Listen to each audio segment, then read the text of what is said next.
जिस महापुरुष ने रियलिटी चेक किया है उसको रियलिटी चेक का स्पेलिंग पता नहीं आता होगा कि नहीं आता होगा। मुझे लगता है कि उनके दिमाग का रियलिटी चेक कराना चाहिए।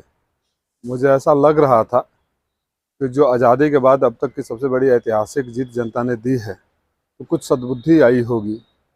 सदन में दिए गए मेरे भाषण को जो समझ ना पाए उसको मैं क्या कहूँ। अगर आप कोई बात कहते हैं थोड़ी देर बाद समझ में आता है तो उसको हम लोग बेवकूफ़ कहते हैं, और थोड़ी देर बाद समझ में आता था मूर्ख कहते हैं। जिसको 8 महीने बाद भी समझ में नहीं आए उसको आप क्या कहेंगे, आप बताइए।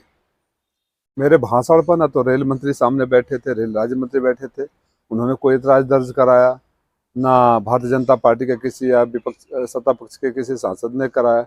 लेकिन ये महापुरुष चले गए 8 महीना पहले की। मैंने बोला है कि जब मैं सांसद बना था और उसमें मीडिया के साथी भी हमारे थे।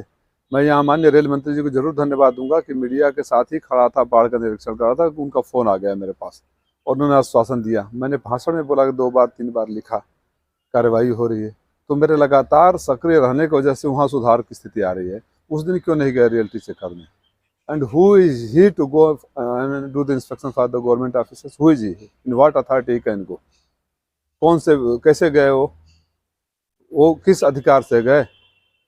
मैंने डीआरएम को और उसको स्टेशन मास्टर को भी पूछा है और जवाब मांगा है।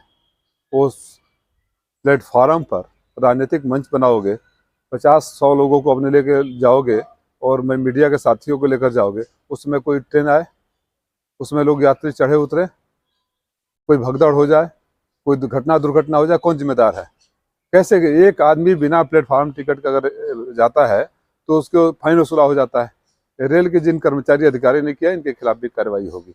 और मेरी उनको सलाह है कि अब तो सुधर जाओ यार। आप लोगों की इसी भाषा ने आपको ख़त्म कर दिया।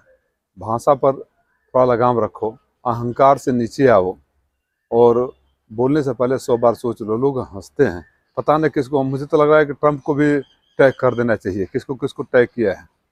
अब क्या करेंगे ऐसे लोगों को? तब रियलिटी चेक करवाए अपना, फिर राजनीति में आए।